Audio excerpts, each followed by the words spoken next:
Canaan, personnage de l'Ancien Testament, quatrième fils de Ham et petit-fils de Noé. Cananéen désigne un habitant du pays où Canaan vivait à l'origine et aussi ses descendants.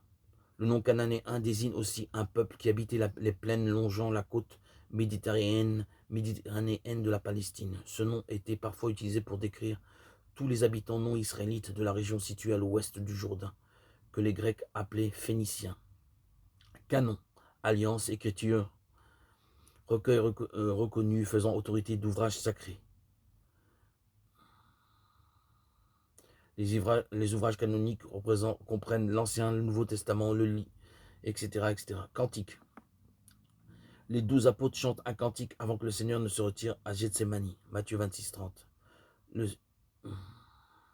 Cantique des Cantiques, livre des Anciens Testaments. Joseph, captivité, asservissement, physique ou spirituel. La maison d'Israël alla en captivité à cause de son iniquité. Si quelqu'un mène en captivité, il ira en captivité. Apocalypse 13, 10. Les méchants seront entraînés dans la captivité du diable. Les hommes sont libres de choisir la liberté et la vie éternelle ou la captivité et la mort. La volonté de la chair donne à l'esprit du diable le pouvoir de rendre captif. Vous êtes-vous suffisamment souvenu de la captivité de vos pères? Ceux qui s'endurcissent le cœur sont faits captifs par le diable. Veillez et priez toujours de peur d'être tentés par le diable et d'être emmenés captifs par lui.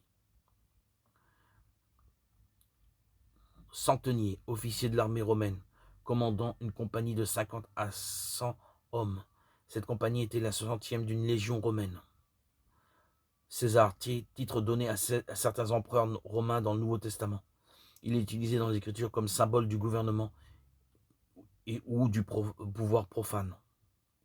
Rendez donc à César ce qui est à César. Matthieu 22, 21, Luc 20, 25. Chair, voire aussi charnel.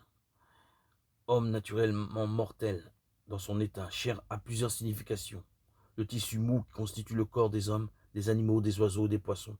L'état mortel ou la nature physique ou charnelle de l'homme. Tissu corporel. Les animaux vous serviront de nourriture. Genèse 9.3. Il ne faut pas tuer les animaux sans nécessité. Les animaux et les oiseaux sont pour la nourriture et le vêtement de l'homme. Nous devons manger la viande avec économie. État mortel. Jésus est le Fils unique du Père dans la vie mortelle. Jean 1.14. Adam devint la première chair. Nature charnelle de l'homme. Maudit soit l'homme qui se confie dans l'homme. L'esprit est bien disposé, mais la chair est faible. La convoitise de la chair ne vient point du Père.